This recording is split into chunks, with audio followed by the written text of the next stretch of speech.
Bonjour, bonsoir à tous, vous qui regardez les vidéos, que ce soit le jour ou la nuit, ici DVD Pro Catch. Pour commencer cette vidéo, il faut que je vais vous expliquer un truc, mais un truc qui n'a peut-être pas d'importance, ou alors vous faites style, je m'en fous. Si je n'ai pas fait de vidéo aujourd'hui, c'est parce que j'ai été très occupé. Oui, comme quoi, on n'a pas forcément le temps pour tout. Mais que malgré tout, j'ai quand même regardé un DVD et que c'est un honneur pour moi de vous le faire aujourd'hui, justement, pour le présenter. Certes, même si je fais une vidéo par jour, ça vaut pour moi quand même le coup de le faire, vu comment je dois être hyper concentré. Si je suis pas, ben je suis une merde, quoi. Mais bon, sachez que c'est une fédération que je le suis, toujours actuellement, et que c'est un des DVD les plus rares que je possède. Donc, suspense. The Best of All Elite Wrestling, donc AEW, Dark Volume 2, All Elite Exclusif. Donc oui, mon tout premier DVD de la AEW. Bien sûr, c'est sur un show Dark, que vous pouvez le retrouver sur YouTube. Vous tapez AEW, bien sûr avec l'épisode Dark, vous allez voir, ils ont plusieurs matchs marqués en Dark. Je sais pas si vous m'avez compris, mais en gros, ce sont, on va dire, un show, enfin, deux shows gratuits. Ouais, parce qu'il y a le premier Dark Elevation et Dark tout court. Et forcément, je vais vous dire un truc, je ne suis pas non plus très favorable au nom Dark quand je regarde sur YouTube, que ce soit Elevation ou tout court. Parce que il n'y a pas énormément de suspense, il n'y a pas d'histoire, et que c'est un peu comme Main Event, je me dis, je m'en fous en fait. Certes, c'est des bons catcheurs qui sont en train de combattre, mais c'est pas foufou, il n'y a pas d'histoire derrière. Tandis que Dynamite, on peut l'apprécier. Rampage, je peux pas dire qu'on doit admirer, parce que c'est un peu le même cas de figure pour Dark Elevation et Dark tout court. Car certes, c'est des affrontements, mais il n'y a pas non plus grand chose de spécial.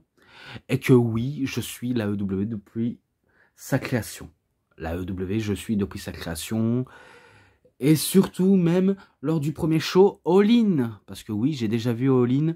Et qu'ils avaient invité la plupart des catcheurs et catcheuses de différentes promotions à combattre. Hormis la WWE. Car la WWE ne veulent pas participer. Mais de toute façon, pour un show comme All In, ils n'en ont pas besoin de eux.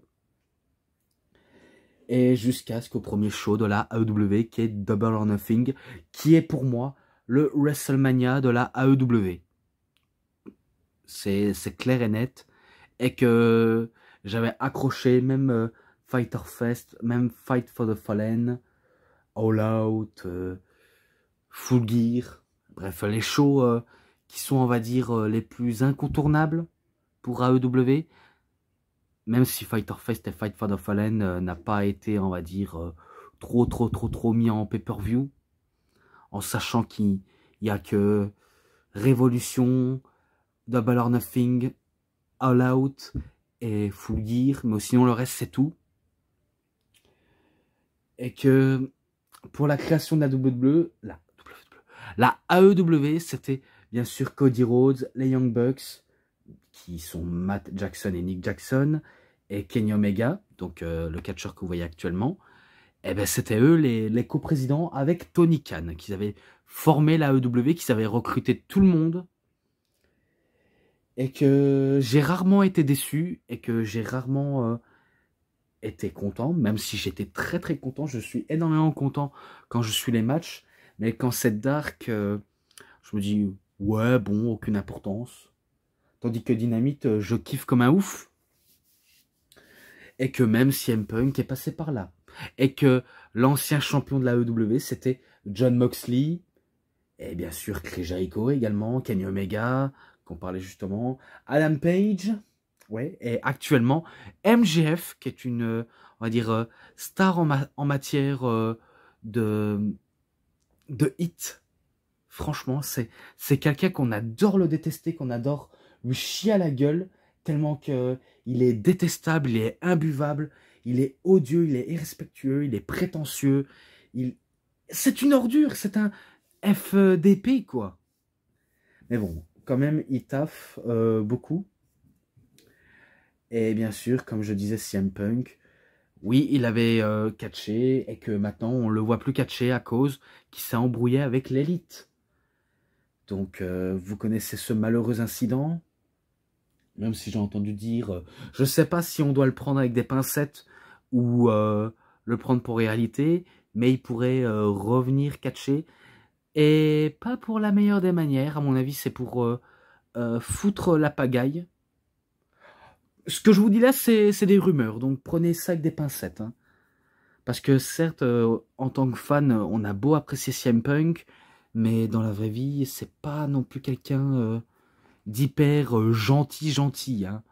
Car c'est quand même un ordure, quand même. C'est quand même une sale ordure. Et je dis ça parce que je suis quand même déçu de son comportement, de ce qu'il a fait lors de All Out, alors qu'on lui a donné le titre. Un coup qu'il a eu ce qu'il voulait, et ben voilà ce qu'il fait.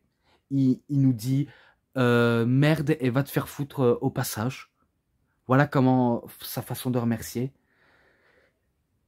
Et que si jamais il revenait pour foutre la pagaille, ben, pour nous, en tant que fans de catch, on pourrait se dire, en fait, il veut faire du mal au business. Et c'est pour ça que la AEW, on va dire, pourrait tomber en embrouille. Faut dire, depuis le départ de Cody Rhodes, il manque un peu d'autorité. Hein. Franchement, dans cette fédération, il manque un peu d'autorité. Car même Tony Khan, certes, c'est un patron qui est soit, on va dire, sympa ou entre les deux. Il n'est pas très gentil, il n'est pas très méchant. Mais des fois, il y a des comportements. Il a un petit comportement de fanboy. Donc, bien sûr, il ne s'en cache pas son côté fanboy de catch. C'est pas, on va dire, ce que je vais, on va dire. Mais que, voilà, il faut se comporter en tant que patron et prendre les taureaux par les cornes. Tout simplement.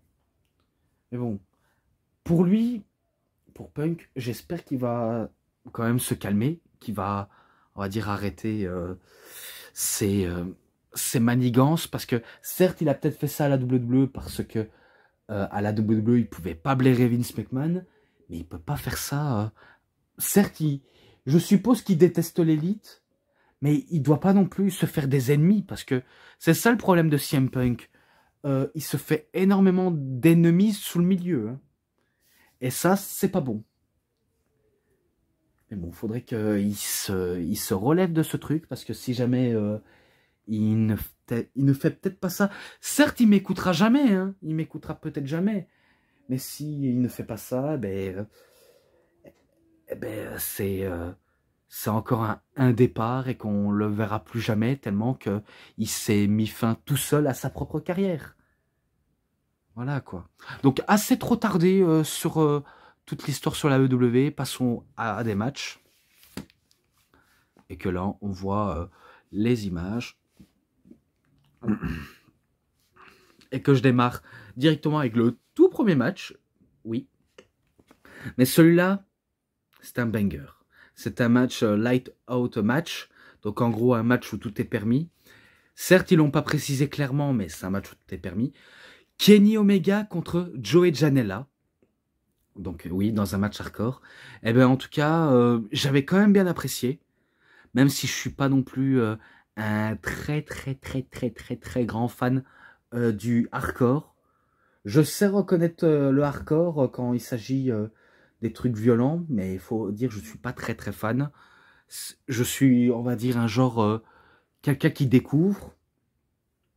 Même si j'en ai vu du hardcore, mais il faut dire, je ne suis pas non plus un très grand fan de ce truc.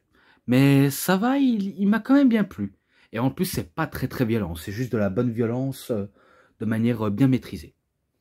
Et Kenny Omega, vous savez très bien que c'est un des meilleurs catcheurs ever, tellement qu'il a une telle ovation à chaque fois quand il fait son entrée.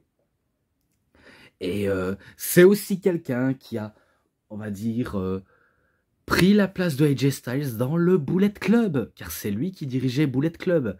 Et après, un autre lui a pris sa place. Qui c'est? Ben, Cody Rhodes. Et après Cody Rhodes, eh ben, ce sera Jay White. Et que maintenant, je me demande pour l'avenir de Jay White, qu'est-ce que ça va en venir pour lui? Est-ce qu'il va catcher pour de bon à la EW ou dans une autre fédération? En sachant que peut-être la WWE a peut-être un penchant sur lui. Peut-être, hein. Même si je sais que c'est pas le seul, il y a aussi Tama Tonga. Même si je sais que la plupart des catcheurs, vous les connaissez pas. Et pourtant, je vous le jure, vous deviez connaître. S'il faut faire la pub pour eux, je le ferai sans hésiter.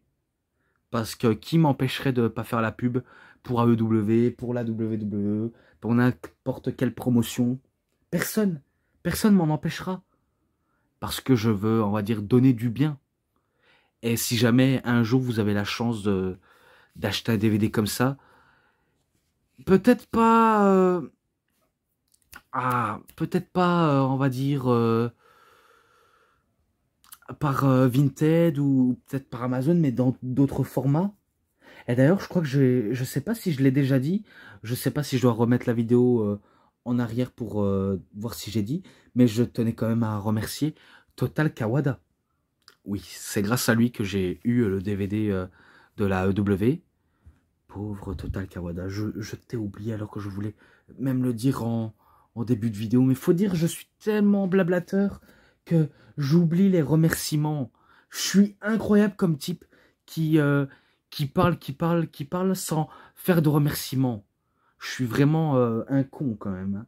Mais bon, je te remercie quand même, et que si jamais quelques DVD de New Japan est encore là, je te garantis que je les prendrai, donc je te le promets. Même si c'est pour prendre un par semaine, enfin un par semaine, un par mois, du fait que ça ne s'en va pas, je les prendrai. C'est juste que des fois, je suis obligé de payer toutes mes factures, etc., etc. Mais ça, je ne sais pas si je l'ai déjà dit au début. Parce que c'est vrai, il y a quelque chose qui m'échappe. Il y a vraiment quelque chose qui m'échappe, alors que je ne me suis pas encore préparé à dire tout ça. Parce qu'il faut dire, quand je parle, je n'écris pas mes textes pour faire cette vidéo. Non, c'est moi en personne, je parle sans script, sans rien. Même si vous me direz, ouais, mais ce que tu dis, ça n'a aucun sens, tu détailles mal les choses. Ouais, mais du fait que j'en parle et que j'essaye de vous éclairer, pour moi, c'est un petit peu une bonne chose. Mais bon, je te remercie quand même, et que voilà, je tenais à te dédicacer. Si c'est pour même faire la promotion, ou... La promotion, non, la petite pub pour ton Vinted, je pourrais faire la petite pub, hein. Il me suffit de télécharger le lien pour que ils aillent voir ton dressing. Ah bah ouais, qu'est-ce que je suis malin. Après ils vont prendre les CDN JPW. Je suis quand même à côté de la plaque, hein, comme garçon, quand il s'agit de dire ça. Oh putain, pourquoi je fais ça? Non, non, non, faut pas faire ça. Alors que je préfère acheter quand j'en aurai l'occasion. Voilà. Revenons au match. Vu comment il y a eu énormément de spots, je me rappelle, ça spammait que des triggers, surtout de la part de Kenny Omega. C'est quoi des triggers pour vous? Eh ben, c'est des coups de genoux. Sachez-le, c'est des coups de genoux. Si les Young Bucks ne font que spammer des super kicks, donc Matt Jackson et Nick Jackson, eh ben lui, eh ben il ne fait que remonter les mêmes, on va dire, trucs, spammer les V-Triggers. Et des fois, ça lui arrive de faire que des Snapdragons. Pas toujours. Et que sa prise finish, c'est le One Wing Angel, donc l'ange à une aile. Et que je me rappelle, attendez, je me rappelle que lorsque Kenny Omega voulait faire son One Wing Angel, eh ben Joey Janela faisait une German suplex sur Kenny Omega, sur l'escalier en acier. Bien sûr, il s'est pas pris l'escalier dans le dos, hein. C'est juste que les deux étaient debout sur l'escalier. Eh ben, quelle chute violente quand même. Les deux allaient vraiment dans la violence, hein, vraiment de chez vraiment. et que ça continue, de chez continue. Mais c'est pas, on va dire, Joey Janela qui va, on va dire, en venir à bout de Kenny Omega. Non, loin de là, car Kenny Omega, ben, vu comment c'est quelqu'un qui ne se laisse pas faire et que il est prêt à mettre fin à n'importe quel moment dans le match, eh ben, il va asséner, si je crois bien, un vitrieur dans le coin, alors que si je crois bien, il avait utilisé une chaise pour faire son ultime vitrieur, et qu'après ça, il fait son One Wing Angel sur la chaise, si je me trompe pas, alors qu'ils avaient utilisé des échelles et n'importe quel type d'objet. Donc c'est victoire de Kenny Omega, pour ce coup-là je le mets victoire de lui. Et ce match-là, j'ai bien apprécié, je lui mets 3,70 direct. J'ai bien apprécié. Et bien sûr, comme catcheur préféré, vous avez vos catcheurs préférés si vous suivez la AEW. Si vous aimez bien Kenny Omega, Pac, John Moxley qui est Dean Ambrose, CM Punk, faut dire CM Punk, il n'est plus à AEW, donc on peut pas dire que c'est votre catcheur préféré, vu comment il s'est taillé. S'il aurait encore été là, c'est sûr, on pourrait se dire, là c'est mon catcheur préféré, mais là, pas du tout. Sachez-le, pas du tout. Donc pour l'instant, on peut pas dire ça. Qui encore? Les Young Bucks, bien sûr. Les frères Lucha Bros, que sont, on va dire, Pentagon Junior, Rey Fenix, Eggman Page, Darby Allin, MJF, même si vous n'aimez pas MJF, donc Maxwell Jacob Friedman. Y a qui encore? Peut-être Eddie Kingston, ou peut-être pas lui. Ah, parce qu'il faut dire, ces temps-ci ne fout pas grand-chose d'intéressant. Sammy Guevara, Chris Jericho, Jake Hager, même si lui aussi c'est un peu pareil, il sert plutôt à faire le job et basta. Santana et Ortiz, même si on ne sait pas si s'il faut encore le show, parce que ils sont quand même, on va dire, aux abonnés absents ces temps-ci. Bon, après il y a même aussi Christopher Daniels, mais sauf que lui c'est à temps partiel, vraiment à temps partiel. Bryan Danielson, Daniel Bryan, là je suis entièrement d'accord pour lui, que vous pouviez l'aimer. Claudio Castagnoli, Cesaro aussi. Et d'autres, vraiment d'autres. Vous pouvez adorer certains catcheurs, vraiment. Si vous les aimiez, si vous adorez ce qu'ils font, eh ben, je vous invite fortement à vous accrocher à eux. Et que là, maintenant, un match par équipe à triple menace, Santana et Ortiz, qui faisaient au début dans l'Inner Circle, l'ancien, on va dire, clan de Chris Jericho, car maintenant, ils ne sont plus avec Chris Jericho, vu comment Jericho, il a formé la Jericho Appreciation Society, où il y a Daniel Garcia, il y a bien sûr Sammy Guevara, avec Ty Mello maintenant, qui s'appelait Ty Conti avant, Jake Hager et Two Point, les deux Québécois.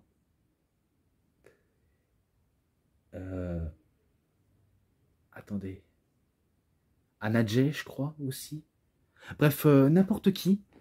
Eh ben, vu comment Santana et Ortiz ne figurent plus dans cette équipe-là, eh ben, c'est un peu de la dissension de manière instinctive. Donc, contre Private Party, que eux, si je crois bien, ils sont toujours avec Matt Hardy. Ouais, parce que Matt Hardy, la W.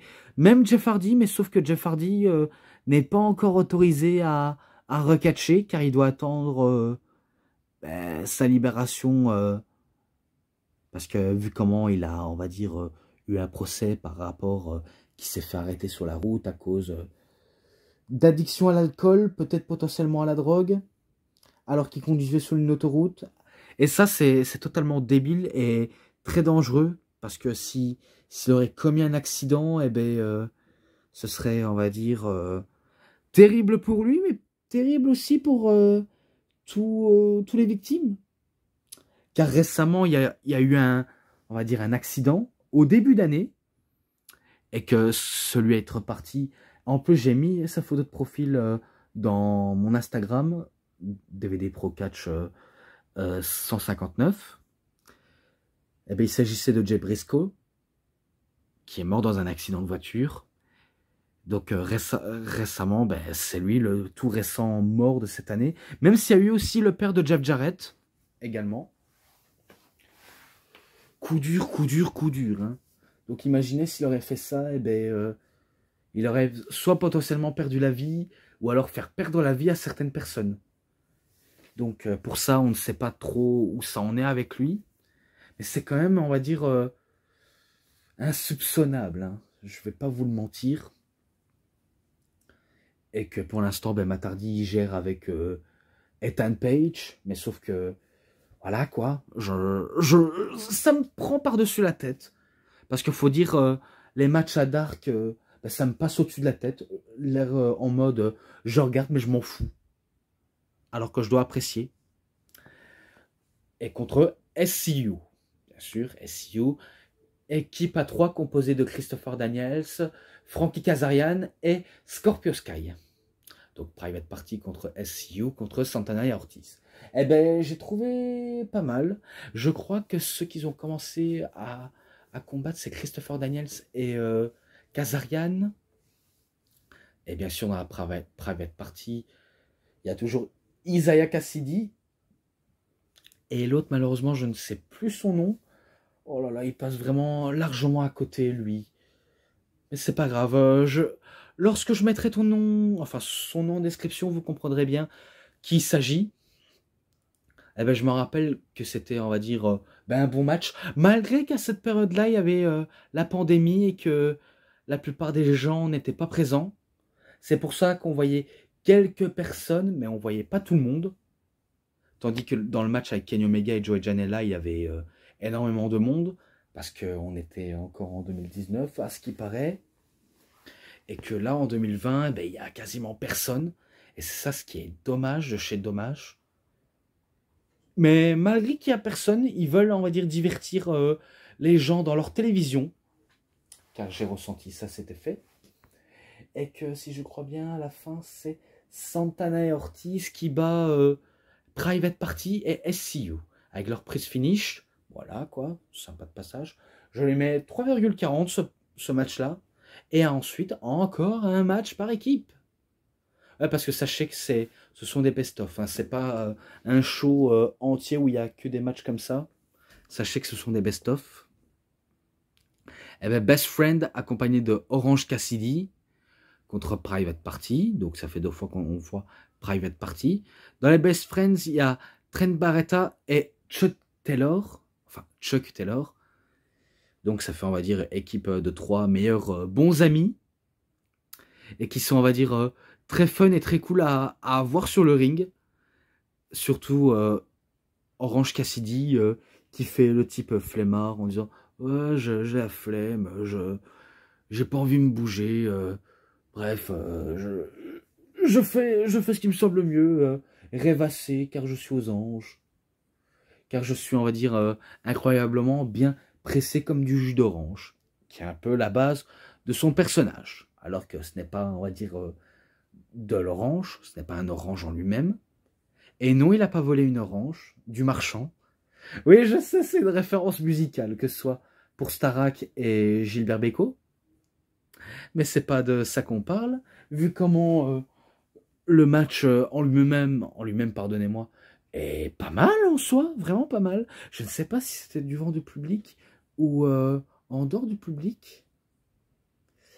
Oh, je l'ai vu récemment, mais oh putain, souvenirs aux oubliettes, je suis myope, monsieur, j'oublie tous mes mémoires. Non, bref, vu comment j'avais quand même apprécié ce match-là, et que je me rappelle que Chuck Taylor et Trent Barretta voulaient faire le fameux hug, donc le fameux câlin, et que par la suite, eh ben, la caméra ben, s'en allait en arrière, quoi. Vous voyez, comme un genre de zoomage. Eh ben, un coup il zoome et il se dézoome.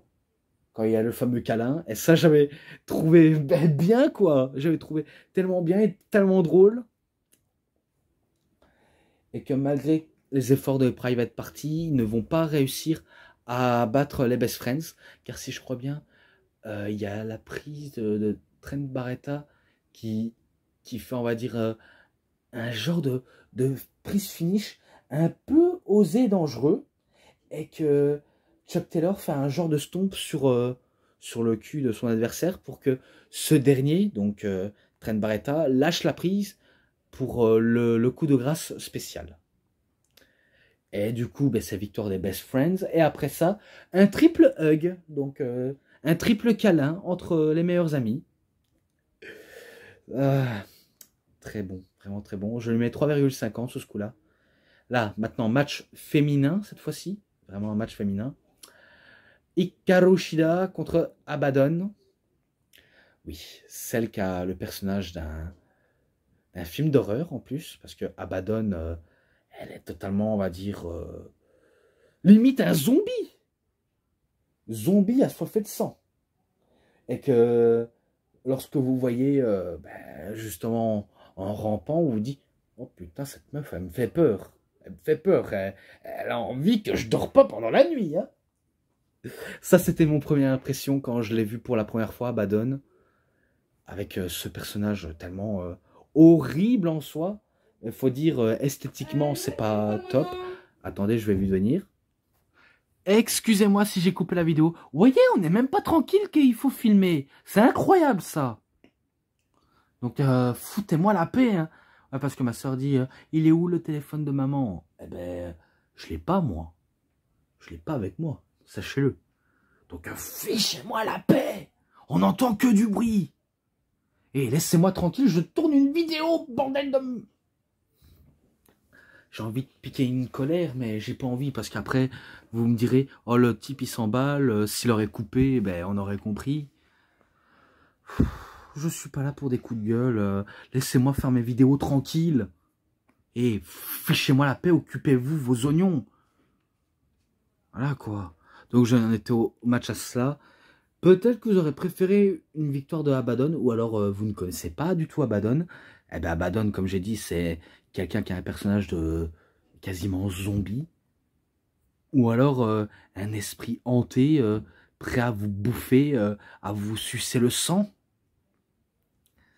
Car je me rappelle que le sang qu'elle sortait de sa bouche, c'est pas du vrai sang en fait, c'est du sang fait par capsule exprès, mais c'est pas non plus du sang. Il y en a qui diront que c'est du ketchup, Eh bien pourtant, pour du ketchup, il est bien très très rouge, hein, pour du ketchup. Car je ne pense pas que c'est du ketchup. À mon avis, c'est un truc spécial, mais je peux pas vous le dire plus, qui paraît être du vrai sang. Quand les catcheurs ils s'ouvrent le front, sachez, quand ils utilisent une lame, ça c'est du vrai sang. Sachez-le, c'est du vrai sang. Parce que il y en a qui sont capables de dire c'est chiqué, c'est du faux sang. C'est fake. Non. Sachez-le, c'est du vrai sang. Et que je suis sûr que vous n'avez même pas le courage de vous couper avec une lame de rasoir sur votre front. Donc voilà. Il faut avoir les couilles pour faire ça. Justement, il y en a qui n'en ont pas. Même si je pense que Abaddon voulait peut-être s'amuser avec Hikaru Shida, tant que Hikaru Shida, elle voulait réellement finir le match, parce qu'elle ne voulait pas se faire dévorer par cette chose. Et qu'elle arrive à bout d'elle avec, je sais pas si c'est un genre de Shining Weather, ou un coup de genou directement dans la tronche. Mais en tout cas, c'est bien Hikaru Shida qui remporte le match. Et non, elle n'était pas encore championne à cette période-là. Dommage pour elle. Ce match-là, allez, je lui donne une petite chance. Je lui mets 3,5. Ouais, je crois que ça irait pour elle. Encore un match suivant. Pac, donc le bâtard Pac, parce qu'il se fait appeler The Bastard, qui veut dire le bâtard. Accompagné par les Lucha Bros, ou les Lucha Brothers, que sont, on va dire, Pentagon Junior et Rey Fenix. Et Matt Sydal, je pense pas qu'il était accompagné par son frère. Ouais, parce qu'il a un frère qui s'appelle Mike Sydal, je pense. Et que de loin, on voyait Andrade El Idolo accompagné par ses managers, surtout Chavo Guerrero. Oui, parce qu'il était là aussi, Chavo Guerrero, pour accompagner Andrade El Idolo. Vous ne savez pas qui c'est Andrade El Idolo? Sachez qu'à la WWE, on l'appelait Andrade, ou encore du côté de la NXT, Andrade Cien Almas, ou au Mexique, on l'appelait aussi la Sombra.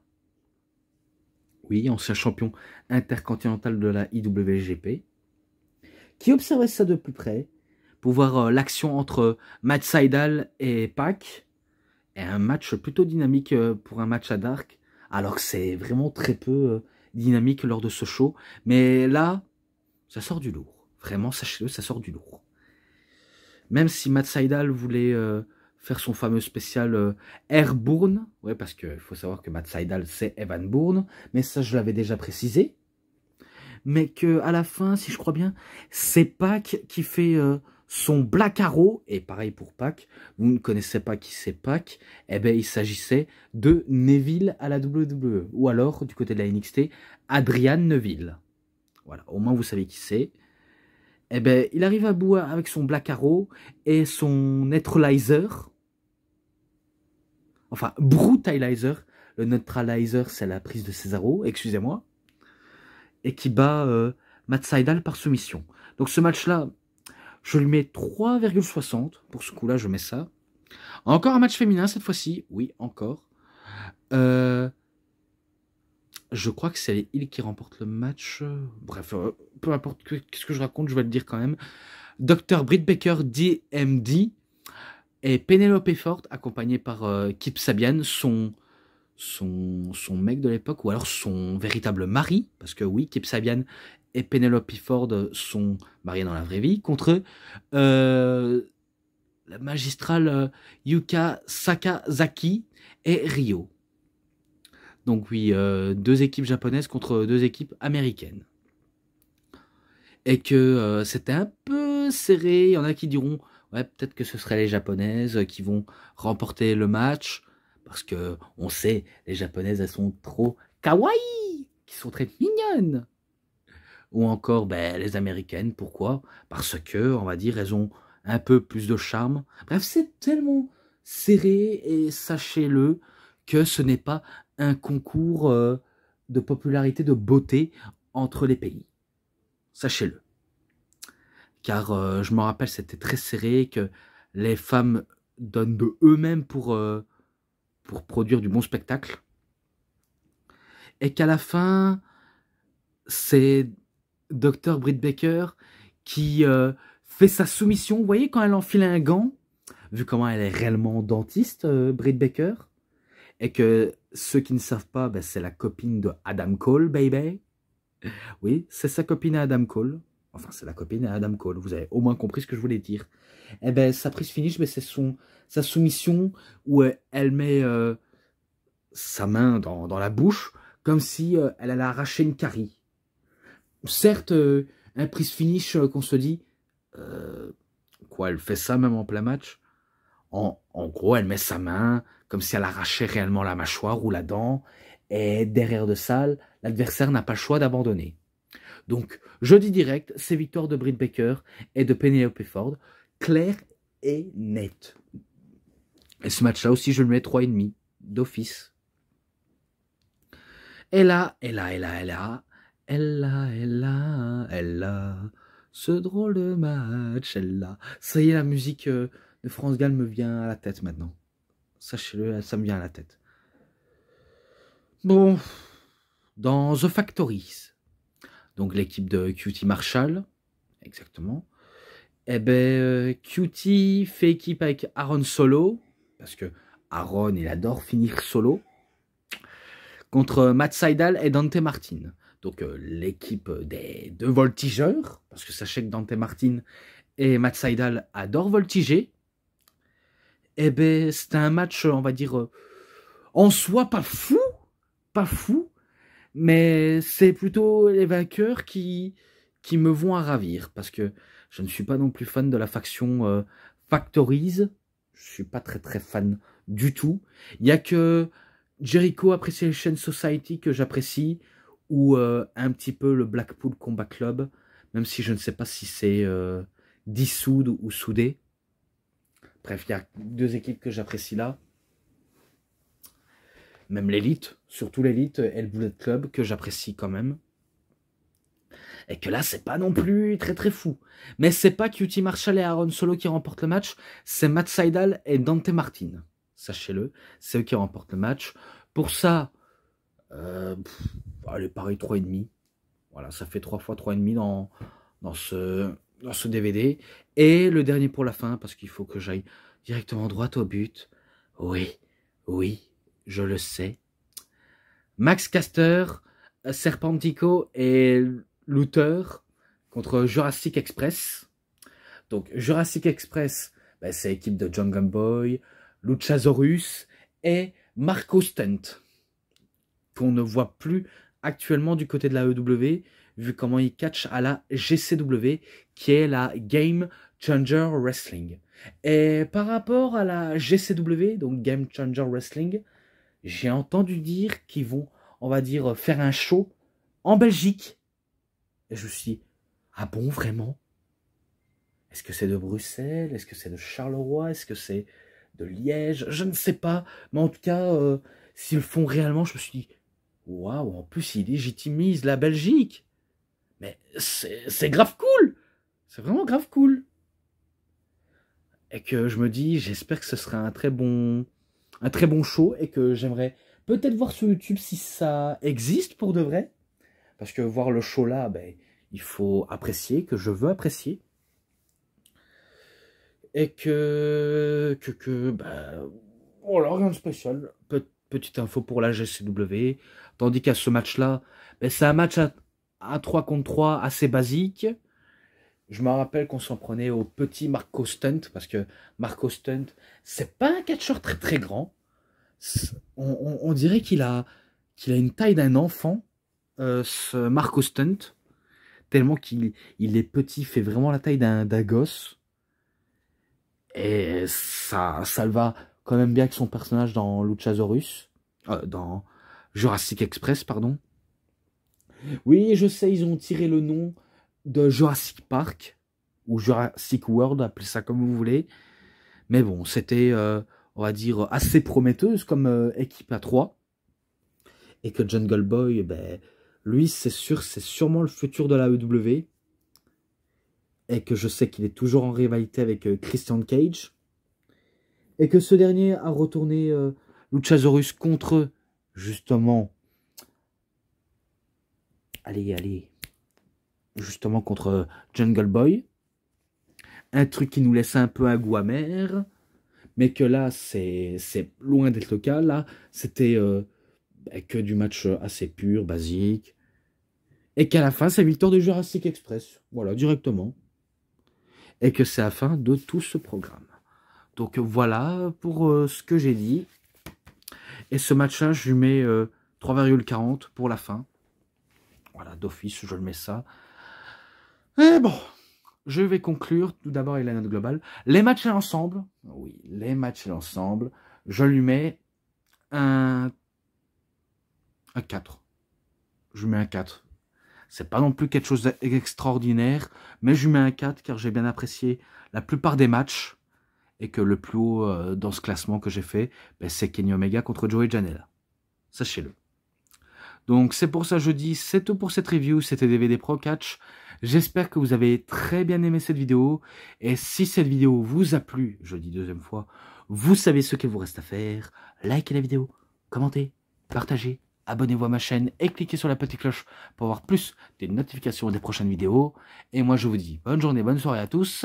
Au revoir tout le monde pour une prochaine vidéo. A plus à tous les fans de catch. Allez, bye tout le monde.